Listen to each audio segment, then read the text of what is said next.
दोस्तों, यदि आप भी आपके घर की सुख शांति, संतान की कमी और धन की कमी या कर्ज से परेशान हो चुके हैं, या आपका भाग्य आपका साथ नहीं दे रहा है, तो दोस्तों 9 नवंबर 2023 को एकादशियों में सबसे बड़ी एकादशी कहे जाने वाली रमा एकादशी के दिन हल्दी से जुड़े इस चमत्कारी और 100% सटीक और असरदार उपाय को आप जरूर करें, और आप देखेंगे कि कुछ ही दिनों में आपकी सभी समस्याओं का हल संपूर्ण रूप से हो जाएगा। दोस्तों, एक साल में करीब 24 एकादशी पड़ती है, और 9 नवंबर को पड़ने वाली एकादशी सभी एकादशियों में सबसे बड़ी मानी जाती है, और इस दिन कई हजार वर्षों बाद बहुत ही दुर्लभ और दिव्य संयोग बनने जा रहा है, क्योंकि इस दिन राजयोग, अमृत सिद्धि योग और साथ ही धन लक्ष्मी जैसे कई योग बन रहे हैं, और ये एकादशी गुरुवार के दिन पड़ रही है, जिस वजह से इस दिन भगवान श्री हरि सबसे अधिक प्रसन्न होने वाले हैं। इसलिए दोस्तों, अगर आप भी भगवान विष्णु और मां लक्ष्मी से इस दिन जो भी सच्चे दिल से मांगेंगे, वो मनोकामना आपकी जरूर पूरी होगी। वही दोस्तों, विष्णु भगवान को प्रसन्न करने के लिए इस एकादशी पर हल्दी से जुड़ा ये उपाय जरूर करना चाहिए, जो कि आपकी किस्मत बदल देगा और आपको बना देगा माला माल और धनवान। साथ ही इस एकमात्र उपाय से आपके सभी दुखों का नाश हो जाएगा। इसलिए दोस्तों, वीडियो को आखिर तक जरूर देखें। और दोस्तों, अगर आप भी अपने जीवन में भगवान श्री हरि विष्णु की कृपा पाना चाहते हैं, तो इस वीडियो को लाइक करें कि कमेंट में जय श्री हरि, जय मां लक्ष्मी लिखना न भूले। दोस्तों, हिंदू पंचांग के अनुसार कार्तिक मास के कृष्ण पक्ष की एकादशी को रमा एकादशी कहा जाता है। यह एकादशी दिवाली पर्व से पहले आती है। इस साल रमा एकादशी का व्रत 9 नवंबर 2023 गुरुवार को रखा जाएगा। एकादशी तिथि भगवान विष्णु और मां लक्ष्मी को समर्पित होती है। गुरुवार का दिन भगवान श्रीहरि की पूजा के लिए अति उत्तम माना गया है। शास्त्रों के अनुसार जब कोई एकादशी गुरुवार को पड़ती है, तो इसका महत्व और भी बढ़ जाता है। दोस्तों, मां लक्ष्मी का एक नाम रमा भी है, और इस एकादशी में श्रीहरि के साथ मां लक्ष्मी की भी पूजा का विधान है। मां लक्ष्मी का नाम रमा होने के कारण इसे रमा एकादशी के नाम से जानते हैं। मान्यता है कि इस व्रत को करने से घर में मां लक्ष्मी का वास होता है। दोस्तों, रमा एकादशी के दिन दान पुण्य का विशेष महत्व है। मान्यता है कि इस दिन किया गया दान हजारों गायों के दान के बराबर होता है। एकादशी के दिन गरीबों व जरूरतमंदों की मदद करनी चाहिए। तो आइए दोस्तों, अब हम आपको हल्दी के उन चमत्कारी उपायों के बारे में बताने वाले हैं, जो आपके जीवन की हर परेशानी से आपको बाहर निकालेंगे, क्योंकि हल्दी का संबंध देव गुरु बृहस्पति से है। वैसे तो हल्दी के ढेर सारे प्रयोग होते हैं, लेकिन कुछ खास प्रयोग ऐसे हैं जिनको अगर आप इस एकादशी के दिन करते हैं, तो आपका गुरु भी बेहतर होता है, और आपके जीवन में धन, मान, सम्मान और संतान का सुख प्राप्त होता है। दोस्तों, हल्दी विशेष प्रकार की औषधि है, जिसमें दैवीय गुण मौजूद होते हैं। विवाह में वर वधू को हल्दी चढ़ाने के पीछे भी यही महत्व है कि उन्हें बुरी नजर से बचाया जाए, साथ ही सेहत और सुंदरता के लाभ भी उन्हें मिले।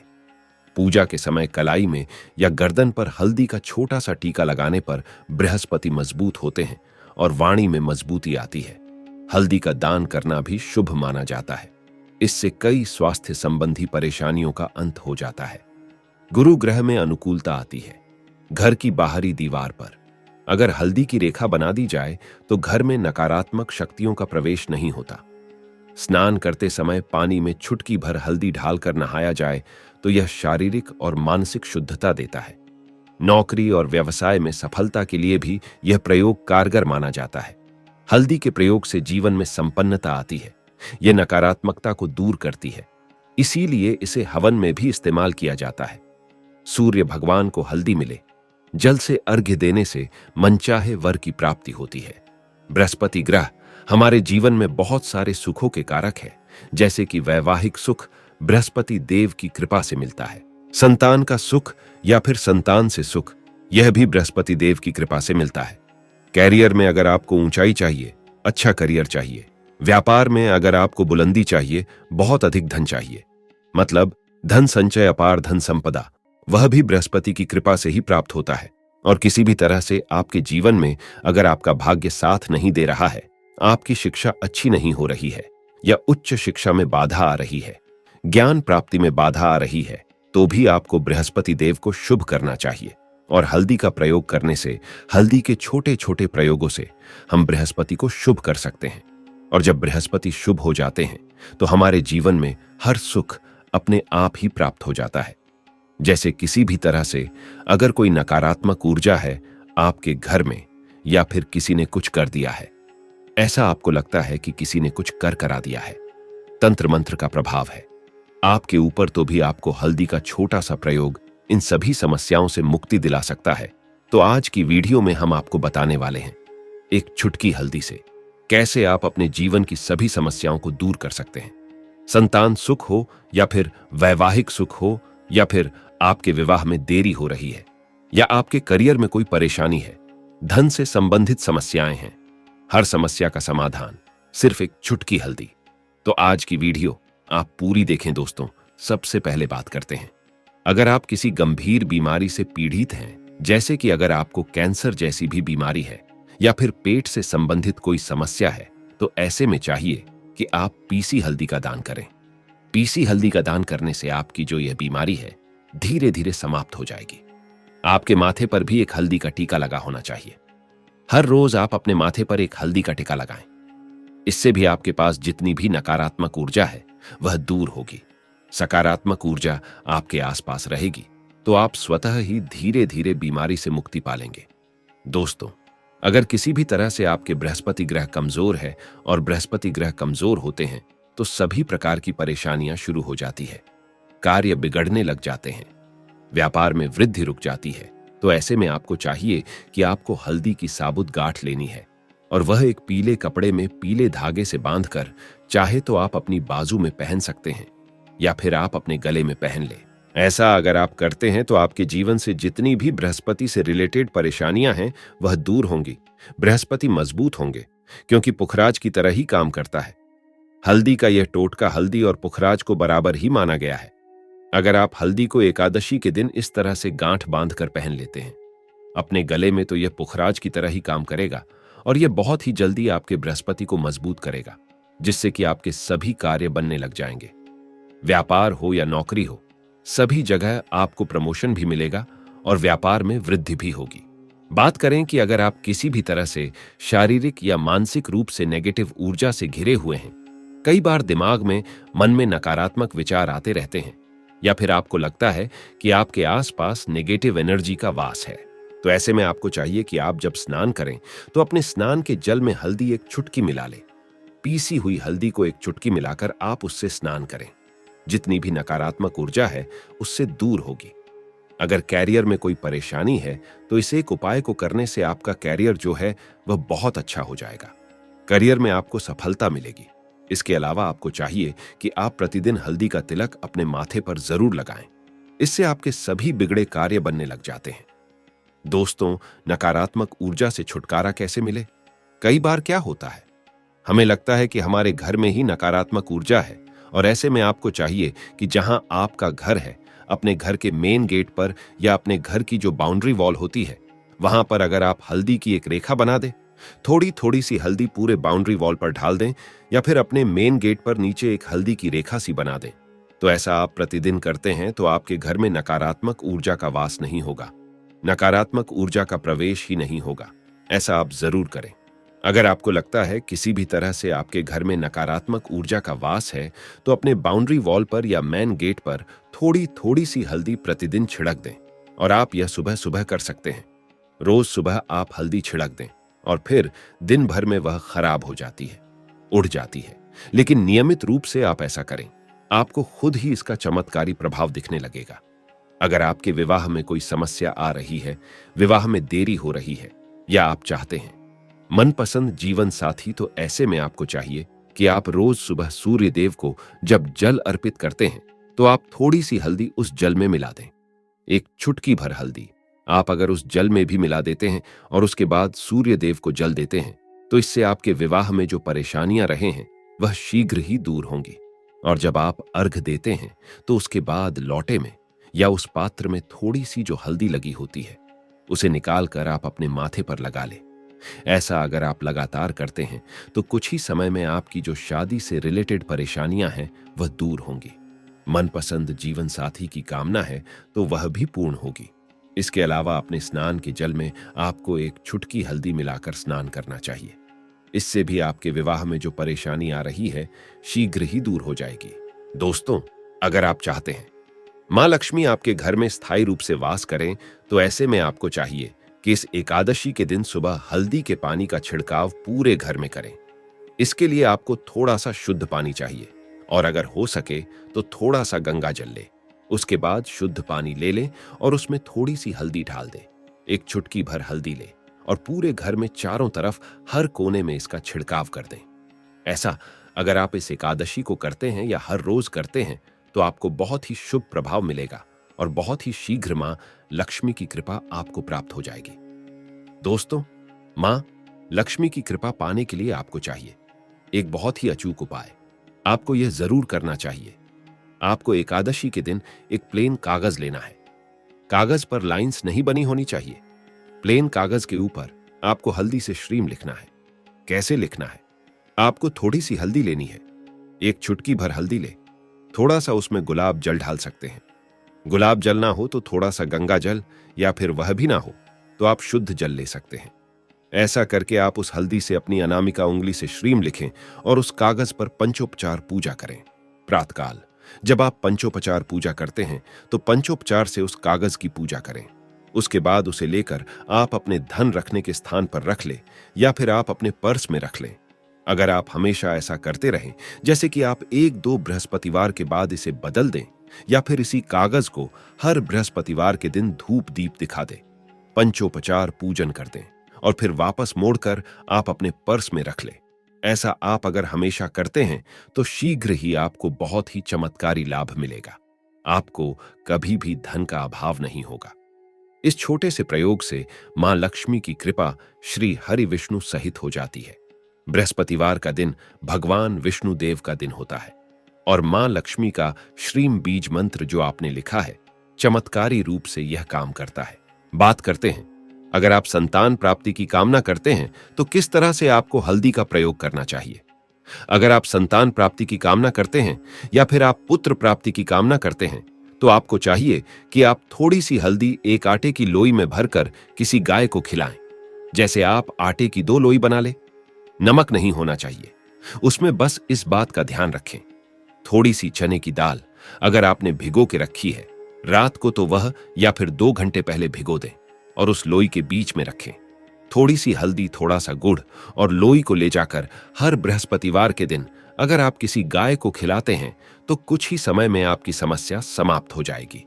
धीरे धीरे जो भी परेशानी आपकी संतान प्राप्ति में आ रही है तो वह दूर हो जाएगी। या फिर अगर आपके संतान की शिक्षा में कोई बाधा आ रही है तो भी आप यह प्रयोग कर सकते हैं। संतान की शिक्षा में कोई बाधा आ रही है तो आपको चाहिए कि आप संतान के माथे पर, अपने बच्चे के माथे पर अगर आप हल्दी का टीका लगाते हैं तो आपको बहुत ही शुभ फल प्राप्त होगा। बहुत ही शीघ्र बच्चे का मन पढ़ाई में लगेगा, एकाग्र होने लगेगा। गुरु अच्छा होगा तो शिक्षा में मन लगेगा। शिक्षा में जो भी बाधा रही है वह दूर होगी। इस तरह से इन उपायों को आप करें, निश्चित ही आपके जीवन में सफलता आती है। हल्दी का छोटा सा चमत्कारी प्रयोग होता है ये और बहुत ही चमत्कारी रूप से यह काम करता है। हल्दी जो कि बृहस्पति को शुभ करती है और बृहस्पति शुभ हो जाए तो जीवन में किसी भी चीज का अभाव नहीं रहता। आप इन प्रयोगों को जरूर करें। बहुत ही छोटे, बहुत सरल और बहुत अचूक प्रयोग है। दोस्तों, इस दिन पूजा करने के बाद रमा एकादशी व्रत कथा अवश्य पढ़नी और सुननी चाहिए। कहा जाता है कि इस दिन पूजा करने से बाद कथा पढ़ने और सुनने से व्रत और सभी उपाय पूर्ण माने जाते हैं। तो आइए जानते हैं रमा एकादशी व्रत की कथा व महत्व के बारे में। एक नगर में मुचुकुंद नाम के प्रतापी राजा रहते थे। उनकी चंद्रभागा नाम की एक पुत्री थी। राजा ने बेटी का विवाह राजा चंद्रसेन के बेटे शोभन के साथ कर दिया। शोभन थोड़ा दुर्बल था, वह एक समय भी बिना खाए नहीं रह सकता था। शोभन एक बार कार्तिक के महीने में अपनी पत्नी के साथ अपने ससुराल आया था। तभी रमा एकादशी आ गई। चंद्रभागा के गृह राज्य में सभी इस व्रत को रखते थे। शोभन को भी यह व्रत रखने के लिए कहा गया, किंतु शोभन इस बात को लेकर चिंतित हो गया कि वह तो एक पल भी भूखा नहीं रह सकता। फिर वह रमा एकादशी का व्रत कैसे करेगा, यह चिंता लेकर वह अपनी पत्नी के पास गया और कुछ उपाय निकालने को कहा। इस पर चंद्रभागा ने कहा कि अगर ऐसा है तो आपको राज्य से बाहर जाना होगा, क्योंकि राज्य में कोई भी ऐसा नहीं है जो इस व्रत को ना करता हो। यहां तक कि जानवर भी इस दिन अन्न ग्रहण नहीं करते हैं। लेकिन शोभन ने यह उपाय मानने से इनकार कर दिया और उसने व्रत करने की ठान ली। अगले दिन सभी के साथ शोभन ने भी एकादशी का व्रत किया, लेकिन वह भूख और प्यास बर्दाश्त नहीं कर सका और प्राण त्याग दिया। चंद्रभागा सती होना चाहती थी, मगर उसके पिता ने यह आदेश दिया कि वह ऐसा ना करे और भगवान विष्णु की कृपा पर भरोसा रखे। चंद्रभागा अपने पिता की आज्ञानुसार सती नहीं हुई। वह अपने पिता के घर रहकर एकादशी के व्रत करने लगी। उधर रमा एकादशी के प्रभाव से शोभन को जल से निकाल लिया गया और भगवान विष्णु की कृपा से उसे मंदराचल पर्वत पर धन धान्य से परिपूर्ण तथा शत्रु रहित देवपुर नाम का एक उत्तम नगर प्राप्त हुआ। उसे वहां का राजा बना दिया गया। उसके महल में रत्न तथा स्वर्ण के खंभे लगे हुए थे। राजा शोभन स्वर्ण तथा मणियों के सिंहासन पर सुंदर वस्त्र तथा आभूषण धारण किए बैठा था। गंधर्व तथा अप्सराएं नृत्य कर उसकी स्तुति कर रहे थे। उस समय राजा शोभन मानो दूसरा इंद्र प्रतीत हो रहा था। उन्हीं दिनों मुचुकुंद नगर में रहने वाला सोम शर्मा नाम का एक ब्राह्मण तीर्थ यात्रा के लिए निकला हुआ था। घूमते घूमते वह शोभन के राज्य में जा पहुंचा। वह ब्राह्मण उसको राजा का जमाई जानकर उसके निकट गया। राजा शोभन ब्राह्मण को देख आसन से उठ खड़ा हुआ और अपने ससुर तथा पत्नी चंद्रभागा की कुशल क्षेम पूछने लगा। शोभन की बात सुन सोम शर्मा ने कहा, हे राजन, हमारे राजा कुशल हैं तथा आपकी पत्नी चंद्रभागा भी कुशल है। अब आप अपना वृत्तांत बतलाइए। आपने तो रमा एकादशी के दिन अन्न जल ग्रहण न करने के कारण प्राण त्याग दिए थे। मुझे बड़ा विस्मय हो रहा है कि ऐसा विचित्र और सुंदर नगर, जिसको न तो मैंने कभी सुना और न कभी देखा है, आपको किस प्रकार प्राप्त हुआ। इस पर शोभन ने कहा, हे देव, यह सब कार्तिक मास के कृष्ण पक्ष की रमा एकादशी के व्रत का फल है। इसी से मुझे यह अनुपम नगर प्राप्त हुआ है, किंतु यह अस्थिर है। शोभन की बात सुन ब्राह्मण बोला, हे राजन, यह अस्थिर क्यों है और स्थिर किस प्रकार हो सकता है? आप मुझे समझाइए। यदि इसे स्थिर करने के लिए मैं कुछ कर सका तो वह उपाय मैं अवश्य ही करूंगा। राजा शोभन ने कहा, हे ब्राह्मण देव, मैंने वह व्रत विवश होकर तथा श्रद्धा रहित किया था। उसके प्रभाव से मुझे यह अस्थिर नगर प्राप्त हुआ। परंतु यदि तुम इस वृत्तांत को राजा मुचुकुंद की पुत्री चंद्रभागा से कहोगे तो वह इसको स्थिर बना सकती है। राजा शोभन की बात सुन ब्राह्मण अपने नगर को लौट आया और उसने चंद्रभागा से सारा वाक्या सुनाया। इस पर राजकन्या चंद्रभागा बोली, हे ब्राह्मण देव, आप क्या वह सब दृश्य प्रत्यक्ष देखकर आए हैं या अपना स्वप्न कह रहे हैं? चंद्रभागा की बात सुन ब्राह्मण बोला, हे राजकन्या, मैंने तेरे पति शोभन तथा उसके नगर को प्रत्यक्ष देखा है, किंतु वह नगर अस्थिर है। तू कोई ऐसा उपाय कर जिससे कि वह स्थिर हो जाए। ब्राह्मण की बात सुन चंद्रभागा बोली, हे ब्राह्मण देव, आप मुझे उस नगर में ले चलिए। मैं अपने पति को देखना चाहती हूं। मैं अपने व्रत के प्रभाव से उस नगर को स्थिर बना दूंगी। चंद्रभागा के वचनों को सुनकर वह ब्राह्मण उसे मंदराचल पर्वत के पास वामदेव के आश्रम में ले गया। वामदेव ने उसकी कथा को सुनकर चंद्रभागा का मंत्रों से अभिषेक किया। चंद्रभागा मंत्रों तथा व्रत के प्रभाव से दिव्य देह धारण करके पति के पास चली गई। शोभन ने अपनी पत्नी चंद्रभागा को देखकर उसे प्रसन्नतापूर्वक आसन पर अपने पास बैठा लिया। चंद्रभागा ने कहा, हे स्वामी, अब आप मेरे पुण्य को सुनिए। जब मैं अपने पिता के घर में 8 वर्ष की थी, तभी से मैं सविधि एकादशी का व्रत कर रही हूं। उन्हीं व्रतों के प्रभाव से आपका यह नगर स्थिर हो जाएगा और सभी कर्मों से परिपूर्ण होकर प्रलय के अंत तक स्थिर रहेगा। चंद्रभागा दिव्य स्वरूप धारण करके तथा दिव्य वस्त्रालंकारों से सजकर अपने पति के साथ सुखपूर्वक रहने लगी। तो दोस्तों, रमा एकादशी पर पूजा के लिए संध्या काल में दीपदान करने से देवी लक्ष्मी अति प्रसन्न होती है और इससे सुख समृद्धि धन में वृद्धि होती है। इसके साथ ही समस्त बिगड़े काम बनने लग जाते हैं। धार्मिक मान्यताओं के अनुसार देवी तुलसी लक्ष्मी स्वरूपा है, अतः इस दिन तुलसी पूजन बहुत पुण्यदायी माना जाता है। शास्त्रों के अनुसार जो मनुष्य साल भर आने वाली एकादशी तिथि के व्रत धारण नहीं कर पाता है, वो महज रमा एकादशी का व्रत रखने से ही जीवन की दुर्बलता और पापों से मुक्ति पाकर सुखमय जीवन जीने लगता है। पद्म पुराण में उल्लेख है कि जो फल कामधेनु और चिंतामणि से प्राप्त होता है, उसके समतुल्य फल रमा एकादशी के व्रत रखने से प्राप्त हो जाता है।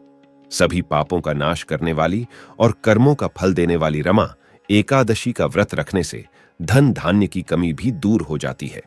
रमा एकादशी पर लक्ष्मी नारायण की पूजा करने से साधक को सभी प्रकार के सांसारिक सुखों की प्राप्ति होती है।